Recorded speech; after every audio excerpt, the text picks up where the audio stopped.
할렐루야. 하나님은 우리를 사랑하십니다. 하나님은 사랑이 많으신 분입니다 라고 말하면 안 된다고 이야기했죠. 하나님은 사랑 자체이신 분입니다. 하나님이 우리를 얼마나 사랑하시냐면 하나님은 말로 표현할 수 없을 만큼 우리를 사랑하십니다.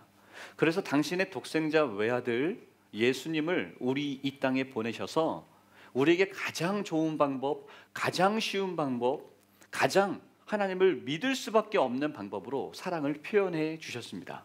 그래서 우리는요, 예수님을 나의 아버지, 나의 그리스도, 나의 구세주라고 고백하기만 하면 우리는 하나님의 자녀가 되는 권세를 우리에게 허락하셨습니다. 여러분, 그 하나님의 자녀가 되는 저와 여러분의 귀한 축복이 임하기를 주님의 이름으로 소원합니다. 하나님께서 이렇게 우리를 사랑하시는데 나는 하나님에게 사랑받을 만한 일을 한 일이 없어요 라고 말하며 그 사랑을 거절하면 그런 사람을 이렇게 말합니다. 따라하겠습니다. 바보. 이런 것도 따라 하셔야 돼요. 따라하겠습니다. 바보. 그러니까 바보입니다. 하나님이 우리를 사랑하신다고 이야기하시는데 내가 무언가를 많이 해서 하나님이 나를 사랑해 주시는 것이 아니라, 여러분 이런 찬양이 있죠? 있는 모습 그대로, 그냥 있는 모습 그대로 오시오. 하나님은 당신을 있는 모습 그대로 오시길 원하십니다. 하나님은요, 내가 잘생기고 내가 잘 나가고 내가 무언가를 유명해져서 그때 너가 나에게 오기를 원한다 라고 말하지 않는 거예요. 어떻게 해요? 내가 때가 묻었으면 때 묻은 대로, 냄새가 나면 냄새가 나는 대로, 내가 잘못한 게 있으면 잘못한 그 모습 그대로 그냥 아버지 앞에 나오기를 하나님은요 원하세요. 할렐루야.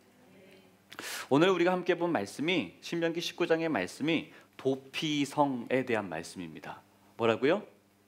도피성에 대한 말씀입니다. 도피성에 대한 말씀은 쉽게 얘기하면 잘못한 사람, 실수로 사람을 살인한 사람, 또 여러 가지 죄를 지은 사람, 이런 사람들이, 누명을 쓴 사람들이 결과만 보고 이 사람을 이렇게 잡아다 어떻게 해하려고 합니다. 그런데 억울한 일을 당한 사람도 있고, 또 이 죄를 지은 이 사람조차도 하나님께서 이들을 살리시기 위해, 이들을 기회를 주시기 위해 무엇을 만드시냐면 도피성이라고 하는 것을 도시 곳곳마다 꼭 만들어야 한다라고 하나님께서 말씀하시는 그 모습이 바로 19장에 나오는 도피성의 말씀입니다. 율법을 통해서 너희들은 도피성을 만들어라 라고 이야기를 하셨습니다. 그래서 억울함이 없도록 하여라 라고 이야기하시고, 우리 상식으로 볼 때면 어쩌면 살인죄를 지은 사람은 어떻게 해야 돼요? 하나님이 용서하시면 됩니까? 안 됩니까? 안 되죠. 우리 상식으로는 그러면 되지 않습니다. 그럼에도 불구하고 내 생각에는 이 사람이 용서받으면 안 돼요 라고 생각하고 있으나 하나님은 그 사람에게조차도 그 사람을 살리실 생각을 이미 이들이 약속의 땅 가나안 땅에 들어가기 전부터 하나님은 그 방법까지도 준비하고 계셨다는 것을, 명령하셨다는 것을 우리는 이 말씀을 통해서 알 수 있습니다. 여러분, 하나님은요 이만큼 우리를 사랑하세요. 도피성을 보면서 이것에 대해서 저는 다른 것을 생각해 보고 싶은 것이 아니라 하나님이 나를 얼만큼 사랑하시는가, 그 모습이 바로 이 도피성을 통해서 이곳에서 거주하며 너희는 이 땅에서 함께 살 수 있는 그 시간을 우리에게 허락하신 하나님의 그 사랑을 저는 엿보고 싶어요. 그러면 이 도피성이 언제 시작됐는가라는 것을 한번 보니까 성경 가운데 가인에게서 이 도시의 시작, 도피성의 개념이 시작되는 이 도시가 시작되고 있더라고요. 가인은 누구죠? 가인 하면 누가 나와야 돼요? 가인과 아벨이 나와야 됩니다. 가인과 아벨이라고 하는 이 형제의 하나님 앞에 드리는 제사의 이 문제 가운데 하나님께서 아벨의 제사는 받으시고 가인의 제사는 받지 않으셨습니다. 가인이 동생 아벨의 이 제사 받는 그 모습을 보며 심히 분하게 여기고 심히 기분 나쁘게 생각하게 됩니다. 그래서 어떻게 했죠? 동생을 죽이게 됩니다. 동생을 죽이게 되니까 하나님께서 내 동생 아벨이 어디 있느냐라고 가인에게 물으십니다. 그랬더니 가인이 그러죠. 저는 이 이야기를 저희 집에서 엄청나게 자주 듣습니다. 동생 어디 있어? 내 동생 어딘지 어떻게 알아요? 이 얘기를 맨날 듣거든요. 근데 이게 여기 성경에서 내가 동생을 지키는 자입니까? 아벨을 지키는 자니까? 그 얘기를 가인이 하나님에게 하거든요. 하나님의 심정이 어떤 심정이었는지를 저는 많이 경험해요. 내가 거기 있는지를 어떻게 알아요? 이제 이 얘기를 제가 들으면서 그 가인에게 하나님께서 가인을 부르셔서 이놈 자식 어떻게 동생에게 그럴 수가 있어? 라고 혼내십니다. 하나님이 안 혼내시는 게 아니에요. 자기가 지은 죄에 대한 값은 분명하게 하나님께서 치르게 하나님께서 하십니다. 그거에 대한 말씀을 잘 보려면 창세기 4장 이하의 16절 이하의 말씀을 우리 보게 되면 그 말씀이 잘 나옵니다. 근데 저는 이제 그 이야기를 하려고 하는 건 아니고 무엇이냐면 하나님께서 가인의 잘못한 거에 대한 죄의 값을 다 치르게 하십니다. 너가 이제는 나가서 농사를 짓는데 이제는 땅이 너에게 열매를 전처럼 열매 수확을 거두게 하지 않을 거야 라고 말씀합니다. 그랬더니 가인이 또 이야기하죠. 내 짐을 내가 지기가 너무 무겁습니다 라고 얘기합니다. 내가 이제 이곳에서 쫓겨나서 살 때 사람들이 나를 이제 너는 이 사람은 죄 지은 사람이야, 살인죄를 저은 사람이야, 동생을 죽인 사람이야 라고 이야기할 때 내가 그런 시선을 받으면 어떻게 삽니까? 라고 말할 때 하나님께서 뭐라고 말씀하시냐면 4장 15절 창세기 4장 15절 말씀에 이렇게 말합니다. 가인을 죽이는 자는 벌을 7배나 받으리라 하시고 가인에게 표를 주사 그를 만나는 모든 사람에게서 죽음을 면하게 하시니라 라고 말합니다. 그리고 16절 말씀에 보면 그 다음에 가인이 여호와 앞을 떠나서 에덴 동쪽 놋 땅에 거주하더니 라고 말합니다. 그래서 에녹이 그곳에서 아내와 동침해서 임신하여 에녹을 낳았습니다. 가인이 에녹을 낳았습니다. 그래서 가인이 성을 쌓고 그의 아들의 이름으로 성을 이름하여 무엇이라고 한다고요? 에녹성이라고 얘기합니다. 그 에녹성이 지금 오늘 우리가 함께 보고 있는 무슨 성이 되는 거예요? 도피성의 첫 번째 모습이 바로 도피성의 첫 번째 모습이 에녹성이 되는 겁니다. 하나님은 그러니까 가인을 살려주셨습니까? 죽이셨습니까? 살려주셨어요. 잘못한 게 분명히 있어요. 어떻게 동생을 그렇게 할 수 있어요? 말도 안 되는 이야기예요. 그러나 하나님은 그럼에도 불구하고 가인의 삶 가운데 다음의 기회를 허락하셨다는 것을 우리는 보게 됩니다. 여러분, 저와 여러분들에게 하나님은요 우리에게 또 다른 기회를 허락하십니다. 우리의 인생을 살면서 내가 잘못한 삶의 일들이 너무나 많이 있습니다. 사람에게 말하면 사람들이 나에게 손가락질하고 수근수근거릴 것 같아서 어떻게 말하지 못하는 그런 환경 속에 있는 사람들이 너무나 많이 있습니다. 여러분, 교회를 나오지 못하는 일들도 많이 있습니다. 왜 그런 줄 아세요? 사람이 무섭거든요. 내가 저기에 가면 내가 아는 사람이 있거든요. 나의 과거를 아는 사람이 있거든요.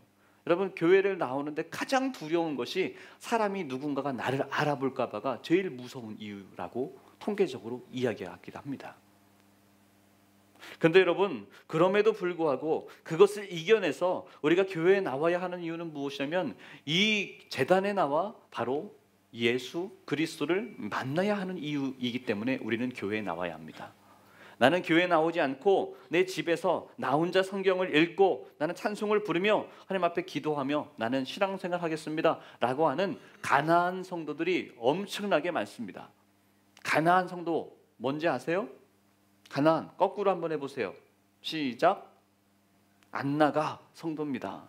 교회는 안 나가는데 나는 예수님을 믿는다고 하는 가나안 성도가 지금 엄청나게 많습니다. 왜 그런가? 당신은 왜 가나안 성도가 되었습니까? 그래서 어떤 목사님은 또 이제 민감하신 목사님은 교회를 개척하셨어요. 그래서 뭐라고 교회 이름을 줬을까요? 가나안 성도. 누구를 위한? 가나안 성도를 위한 가나안 교회를 개척하셨습니다. 그래서 교회를 안 다니는 가나안 성도들은 우리 교회로 오세요라고 얘기하십니다. 재밌죠? 근데 그 가나안 교회가 모이는 숫자가 되게 많아져요. 네. 근데 그분들에게 물어보는 거죠. 당신은 왜 가난한 성도가 됐습니까? 물어봤더니 나도 우리 부모님이 장로님입니다. 권사님입니다. 아버지가 목사님입니다. 뭐 등등등입니다. 저도 어렸을 때부터 성가대 했습니다. 교회학교 다녔습니다.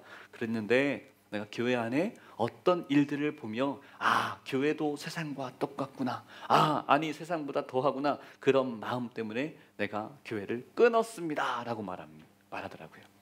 우리 초등학교 아이들에게 너 왜 요즘에 이렇게 보고 싶은데 요즘에 교회에서 볼 수 없네? 라고 물어보면 뭐라고 대답하는지 아세요? 저 거기 교회 끊었어요. 라고 얘기해요. 근데 그 끊었다고 하는 그 표현이 어떤 표현이냐면 아이들이 학원 다닐 때 태권도 학원 3달 다니다 저 이제 태권도 학원 끊었어요. 이제 태권도 학원 안 다녀요. 피아노 학원만 다녀요. 이 얘기할 때 끊었어요. 교회가 어떤 개념이냐면 끊었어요 라고 하는 개념인 거예요. 그러니까 교회 안에서 누구를 만나려고 했냐면 사람 만나려고 했던 거죠. 사람 만나려고 하니까 저를 보면 여러분 은혜가 넘칩니까? 네, 감사해요. 김영주 수사님 얼마나 멋있습니까? 네. 근데 목사님을 봐도 실망할 게 있어요. 그렇죠? 감사해요. 그래서 또 아멘 했으면 또 제가 또 실망할 뻔했는데 사람을 보면 아무리 좋아 보이는 사람도 난 여긴 좋아 보여서 왔는데 실망할 게 있네. 여러분 어디나 그래요. 어떤 목사님이 아주 유명한 목사님이 이렇게 얘기했어요. 제가 얘기한 건 아니에요. 어떤 한 성도가 교회를 찾는 거예요. 교회를 탐방하며 찾는데 내가 원하는 아름다운 교회, 완벽한 교회, 이런 문제 저런 문제를 다 해결하고 이런 문제가 없는 걸 찾는 거예요. 그래서 목사님을 만나서 상담을 하고 하는데 엄청나게 유명한 목사님이 그 교회를 탐방하고 있는 그 성도님에게 이렇게 말했대요. 당신이 찾는 그 교회는 없습니다. 왜냐하면 그런 교회가 어제까지 있었는데 당신이 옴으로 말미암아 그 교회가 문제 있는 교회가 되었습니다 라고 얘기를 했대요. 제가 한 얘기 아니에요. 어떤 유명한 목사님이 한 얘기예요. 그러니까 그만 돌아다니시고 정착하십시오. 이제 그 얘기를 했다는 이야기예요. 여러분 도피성을 말합니다. 가인이 우리는 용서받지 못할 성도입니다.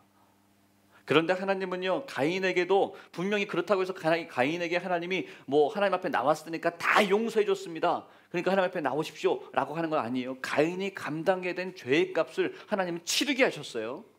여러분 우리 성도들이 현대 그리스도인들이 한국교회 성도들이 오해하는 게 있어요. 하나님 앞에 나오면 죄의 용서함을 해주십니다. 할렐루야. 하나님이 우리의 죄를 용서해 주십니다. 하지만 하나님과 나의 관계 가운데에 있는 하나님을 하나님으로 인정하지 않았던 그 죄에 대한 용서함의 값을 용서해 주시는 거예요. 사회적으로 제가 하나님 앞에 제가요 차를 가지고 가다 어디 남의 벽을 부셨어요. 아니 정차되어 있는 차를 제가 부셨단 말이에요. 제가 박았어요. 그럼 어떻게 되죠? 제가 어떻게 해야 돼요? 그런데 너무 덜컥 겁나는 거예요. 멀쩡하게 주차되어 있는 차를 제가 딱 부딪힌 다음에 봤더니 보는 사람이 있어요? 없어요? 보는 사람이 있어요? 없어요? 아무도 없는 거죠. 그럼 어떻게 해야 돼요? 어떻게 해야 돼요? 한나가 그래서 제가 얘기한 얘기 아니에요. 한나가 도망이요 라고 얘기했어요. 도망 오라고. 그건 뭐라고 얘기하죠? 법적으로? 뺑소니가 되는 거예요. 뺑소니 하고 싶죠. 왜냐하면 가만 보니까 본 사람이 아무도 없어요. 그런데 내가 내려서 죄송합니다 전화를 하면 저는요 몇십만 원, 몇백만 원 이 사람이 달라는 데를 다 줘야 되고 보험 처리해야 되고 전 또 보험 처리하면 임덕찬 권사님한테 또 이제 잔소리를 들어야 됩니다. 목사님 그러니까 내가 자차 들으라고 했죠? 라고 등등등 해서 막 이야기를 들어야 됩니다. 그런데 내가요 도망왔어요. 전화하지 않고 도망와서 교회에 와서 딱 여러분 성도들이 딱 바라보니까 어떤 마음이 드는 거예요? 아이고 내가 목사라고 하면서 차에서는 남의 차를 긁어놓고 빨리 도망와서 여기서는 과묵한 척하고 있는 그런 목사네 나는 마음이 들까요? 안 들까요? 들까요? 들죠. 그러니까 또 하나님 앞에 기도하는 거예요. 하나님 내가 이렇게 죄를 졌습니다. 내가 이렇게 부정한 자입니다 라고 기도했더니 하나님이 용서해 주세요. 어떻게 하실까요? 용서해 주세요? 안 용서해 주세요? 용서해 주시죠. 이렇게 부정한 자를 내가 고백하는데 용서해 주세요. 그런데 전화가 온 거죠. 그 차, 제가 긁은 차 이 사람이 너무 화가 난 거죠. 내 차를 내가 긁었어. 그래서 블랙박스를 막 이렇게 하고 이렇게 봤더니 한 차 6150 카니발이 긁고 간 거예요. 경찰에 신고를 해서 막 해서 전화가 온 거죠. 6150 차주 되시죠? 차대 번호를 보니까 용전동 교회로 되어 있던데 누가 운전하셨는지 경찰에 오셔서 조사받으시길 바랍니다 라고 얘기하는 거예요. 그래서 그곳에 가서 제가 얘기하는 거죠. 맞습니다. 제가 그 차를 긁긴 하였으나 내가 주님 앞에 나와 제단에 나와 무릎을 꿇고 기도할 때 하나님께서 용서해 주신 줄 믿으시길 바랍니다. 그랬더니 경찰이요, 손 내미세요 라고 얘기하는 거죠. 저는 뭐라고 얘기했다고요? 하나님이 내 죄를 용서해 주셨는데 당신은 하나님보다도 아주 못된 자, 연약한 자, 작은 자 경찰 받게 되지 않으면서 어떻게 나에게 손 내미세요 라고 말할 수 있습니까? 그렇게 말하는 사람들이 누구라고요? 어쩌면 요즘 성도들이 그런 시선을 가지고 그래요. 아니요, 가인에게도 분명히 그랬어요. 하나님께서 어떻게 해요? 가인이 잘못한 죄에 대해서는 죄값을 가인이 감당하라고 말씀하셨어요. 감당케 하셨다고요. 제가요 차를 긁었으면 하나님 앞에 나와서 하나님, 내가요 이 땅에서 이 삶에서 운전하면서도 내 마음을 속이고 내 삶을 속이고 사람을 속이려 했던 하나님 그 죄를 용서하여 주시옵소서라고 하나님 앞에 내가 회개해야 되는 회개가 있어요. 그리고 내가 하나님 앞에 진정한 회개와 용서함을 나아가기 위해서는 그 사람에게도 가서 내가 당신에게 이러한 손해를 끼쳤습니다 라고 이야기하고 그거에 대한 대가, 죄의 대가를 제가 감당해야 되는 거예요. 아멘? 아멘? 여러분, 이런 분들이 있어요. 돈을 꿨어요. 돈을 갚지 못해요. 그래서 그것이 내 인생에 막 이런 문제가 있는 거죠. 아픔의 문제가 있는 거예요. 무언가 미안하고 무언가 막 억눌려 있는 문제가 있어요. 그래서 맨날 술로 지새우며 살았어요. 그러다 10년이 지나고 몇 년이 흘렀어요. 그 다음에 예수님을 인격적으로 만나게 된 거예요. 근데 기도할 때마다 무엇이 떠올라요? 그것이 떠오르는 거예요. 근데 하나님이 내가 10년이 몇 년의 시간이 흐른 다음에 하나님이 나에게 말씀하시는 거예요. 은혜를 베풀어 주시는 거예요. 내가 너의 죄를 용서하노라. 내가 너를 사랑하노라. 너 그렇게 힘들었지? 라고 진짜 올바르게 은혜 받은 사람이라고 한다면, 진짜 올바르게 은혜 받은 사람이라고 한다면, 그리고 그 무거운 짐이 하나님 앞에 찬양할 때마다 하나님이 나에게 용서해 주셨다는 마음이 나에게 들 때마다 그때 나 때문에 힘들어할, 내가 돈 빌렸던, 아니 어떤 나의 때문에 힘들어하는 손해를 본 그 사람이 있다면, 여러분 그 사람에게 우리가 진정한 은혜와 회개를 받은 사람이라고 한다면 그거 감당해야 돼요. 그거 감당해야 돼요. 아무도 아멘을 안 하시네요. 그거 감당해야 됩니다. 그게 진짜 은혜 받은 성도가 해야 하는 일입니다. 1907년 우리 원산에 대부흥이 임했습니다. 성령의 은혜가 임했습니다. 1903년 평양 장대현 교회에서 1907년 평양 장대현 교회에서 부흥이 나타났다고 얘기하는데 아니요. 1903년 원산에서 이미 성령의 회개 운동이 더 먼저 나타났습니다. 하디라고 하는 선교사님이, 캐나다 선교사님이 한국에 왔습니다.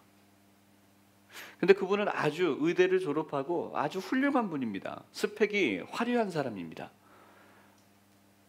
대부분의 선교사들이 다 일본으로 선교를 갔습니다. 일본, 중국, 인도로 선교를 가기를 원했습니다. 왜냐하면 예를 들면 이런 거예요. 일본에 간다, 중국에 간다, 인도를 간다라는 것은 아주 선교사들 사이에서는 아주 됐던 그런 나라들입니다. 왜냐하면 일본이라는 나라가 멋있거든요. 동양이라는 곳에 가서 복음이 없는 곳에서 복음을 전하기는 싶은데 삶의 문제가 좀 근대화가 그들이 먼저 되어졌기 때문에 그 삶의 문제가 괜찮았어요. 중국도 아주 미국이나 캐나다나 이쪽에서는 볼 수 없는 진귀한 동양의 정수를 느낄 수 있으면 그렇게 느끼면서 선교할 수 있는 것이 중국이라는 곳이었고 인도도 마찬가지였고요.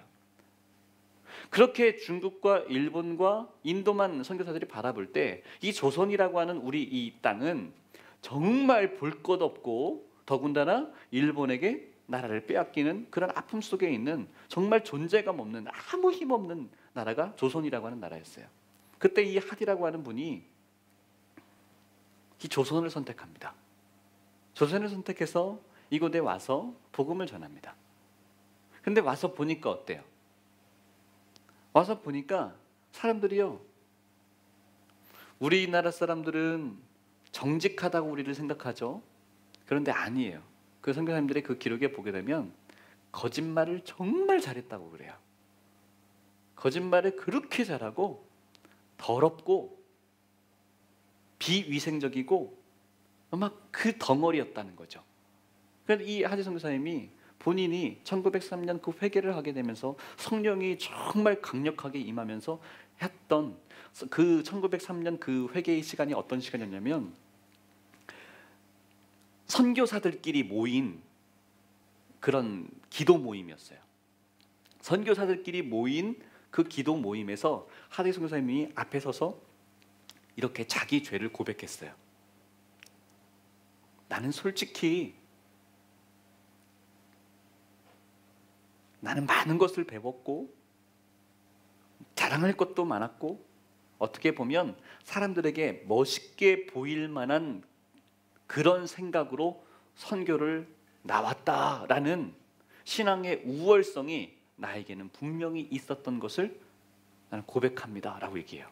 그러니까 무슨 얘기인지 이해 가시죠? 여러분이 저와 여러분이 동남아 가면 어때요? 동남아 여행 가면 솔직히 동남아 여행 가면 어떤 마음 들어요? 이거 여기도 이런 게 있네? 라는 마음이 들죠. 근데 여러분이 미국이나 뭐 유럽 같은 데 여행 가면 어떤 마음 들어요? 동남아 갈 때는 여러분 이렇게 걸어요. 이렇게 걷는데 미국이나 그런 데 사람들이 오면요 왠지 모르겠지만 이렇게 걷습니다. 그런 거 있어요 없어요? 솔직히 제가 뭐 얘기하는지 이해가 가세요?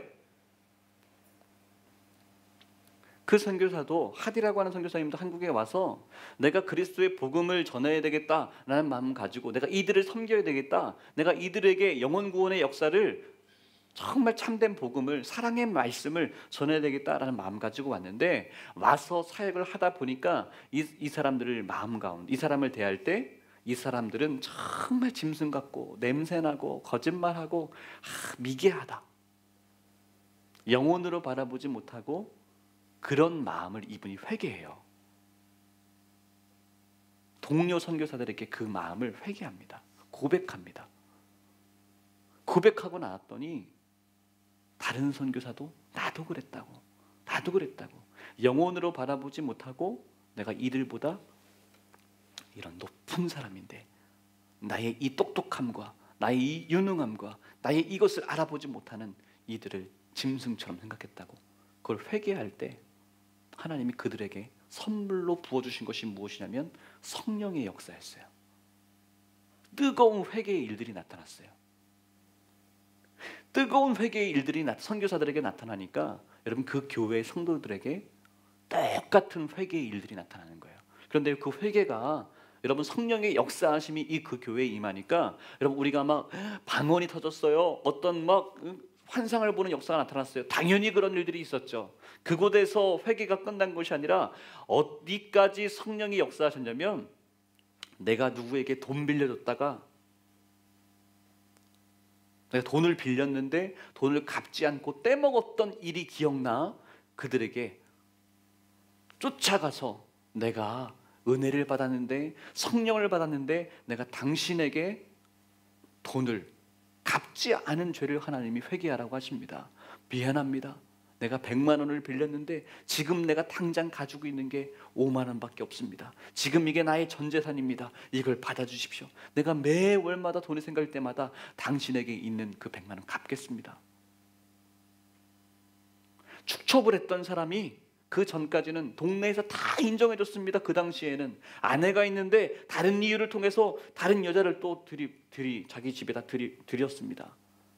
그런데 그때까지 동네 사람들이 뒤에서 수군수군 대긴 하지만 동네가 다 인정을 했습니다. 지금의 시선으로 생각하면 안 돼요. 그때 다 인정했잖아요. 그랬는데요, 진짜 성령의 은혜가 임하고 나니까 그가요 회개합니다. 아내에게 잘못했다고 고백합니다. 그리고 축첩을 그 접으러 왔던 사람을 돌려보내면서 그가 살 수 있도록 그의 삶을 보장해 줍니다. 여러 가지 삶에 그 성령의 역사가 임했을 때 진정한 회개와 성령님이 우리의 삶 가운데 그 교회에 강력하게 임하셨을 때 그 성령의 은혜는, 성령의 축복은 그냥 우리 교회 안에서 우리가 보통 얘기하는 은사를 받고 끝나는 것에서 멈추는 게 아니라 우리 삶의 문제를 하나씩 돌이키는 그 문제들로 성령님이 일하셨다는 거예요. 그러니까 여러분, 저 여러분들은요, 성령의 은혜를 내가 받았습니다 라고 이야기할 때 여러분, 교회 안에서 내가 그냥 방언받고 그곳에서 끝나는 것으로, 내가 은혜 받은 것을 말하는 걸로 끝나지 말고, 여러분, 저와 여러분의 삶까지도 성령님이 간섭하시고 작동시키시는 그 은혜가 저희 여러분에게 임하기를 원합니다. 도피성까지 준비하시며 하나님 우리의 삶에 간섭하시고 우리가 살기를 원하세요. 기회 주시기를 원하세요. 그런데 도피성에 가기 위해서는 우리가 먼저 뭘 해야 된다고요? 내 죄의 값을 감당해야 돼요. 하나님이 나를 용서해 주셨으니까 다 된 거 아니에요? 고개를 빳빳이 들고 있는 여러분, 그런 신앙인 우리들의 그 어리석은 그 교만한 모습 때문에 예수님이 욕먹고 있습니다. 교회가 욕먹고 있습니다. 그러니까 저와 여러분들은 은혜를 받을 때 똑바로 받아야 하는 줄 믿습니다. 여러분, 저와 여러분들에게는 분명히 그러면 우리들은요, 이 도피성에 가서 하나님이 예비해 놓으신 우리에게 도피성이라고 하는 것을 만들라고 말씀하셨는데, 이 재단이, 우리 이 용전동 교회가 도피성의 역할을 감당할 수 있어야 합니다. 어렵게 도피성, 우리 이 재단으로 왔는데 저 사람이 옛날에 그랬던 사람이래, 저 사람이 이런 사람이래, 저 사람은 이런 수군 되는 이야기는 도피성인데, 교회는 도피성의 역할을 감당하고 하나님이 만드셨는데 우리는 도피성 안 할 거예요. 우리는 도피성 아니에요 라고 말하는 것과 똑같다는 거예요.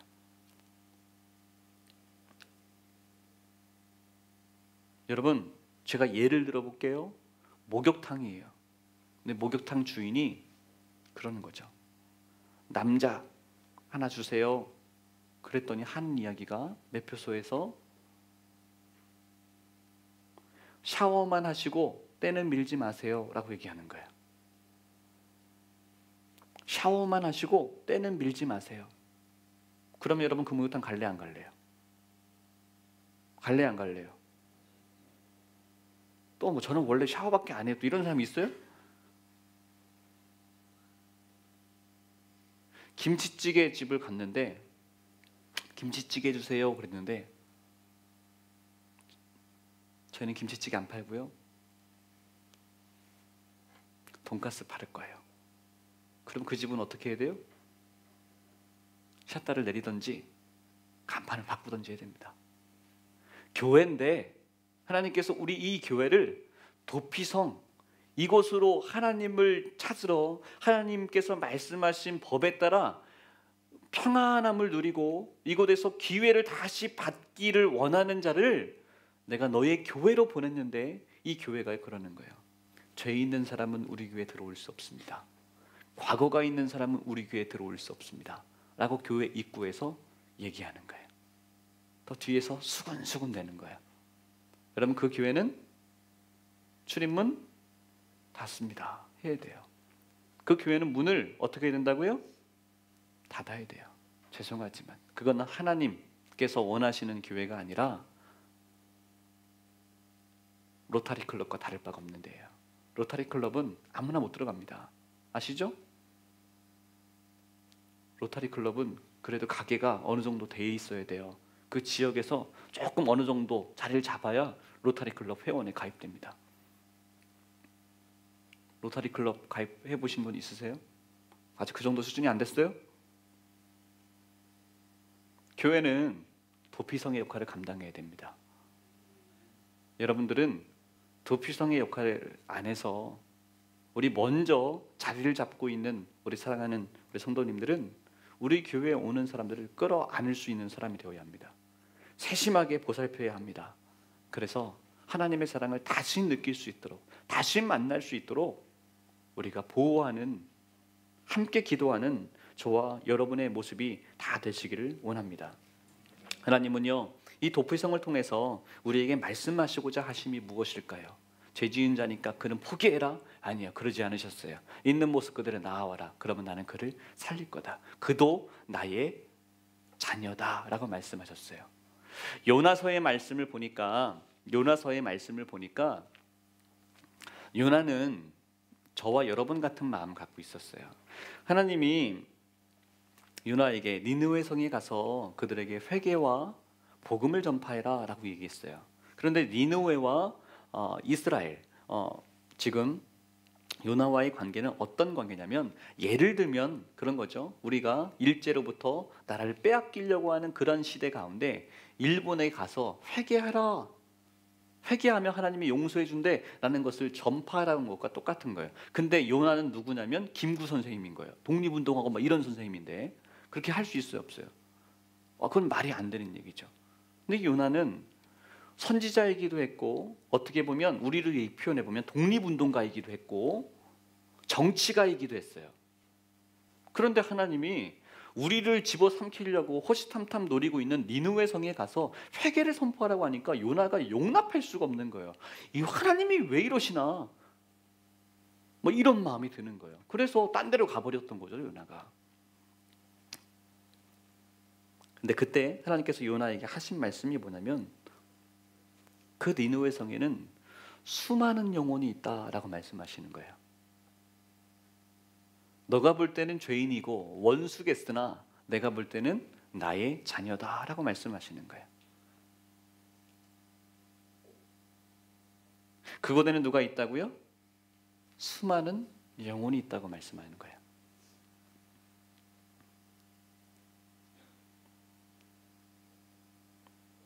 사람들이 사는 도피성에는, 도시에는 여러분 수많은 죄가 있습니다. 수많은 안 좋은 것들이 있습니다. 악한 영 마게스타니가 우리를 집어삼키려 하는 수많은 것들이 많이 있습니다. 하지만 그 도시에, 그 도피성 안에, 우리가 살고 있는 그 삶의 교회 안에 하나님이 원하시는 수많은 영혼들이 있습니다. 여러분, 요나처럼 내 생각에는 아니니까 그들에게 내가 복음을 전할 수 없습니다, 나는 싫습니다라고 하는 자가 아니라, 하나님께서 말씀하시는 그곳에는 수많은 영혼이 있다.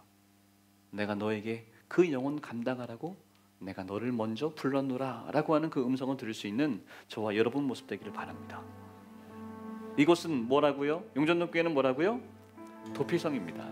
도피성 안에서 저와 여러분은 끌어안는 자가 되어야 합니다.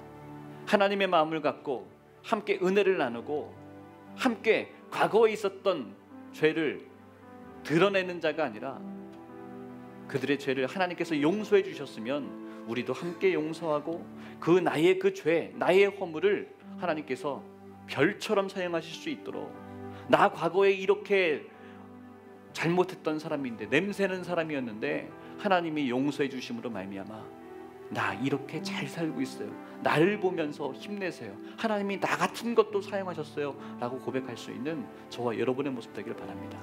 상처를 감추고 또 감추면 나는 그 상처 속에서 헤어나오지 못합니다.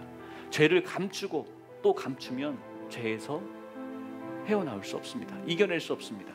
여러분, 하나님 앞에 모든 것을 다 고백하고, 또 내가 지은 죄가 있다면 그 죄의 값을 다 치르고 하나님 앞에, 또 사람들 앞에 당당하게 나와 새 인생, 새 은혜의 삶을 살아가는 저와 여러분의 모습이 되기를 원하고, 그 삶을 위해 도움이 되는 저와 여러분의 참된 그리스도인 되기를 바랍니다. 우리 함께 자리에서 일어나셔서 우리 주만 바라볼지라 우리 함께 찬양 드리겠습니다.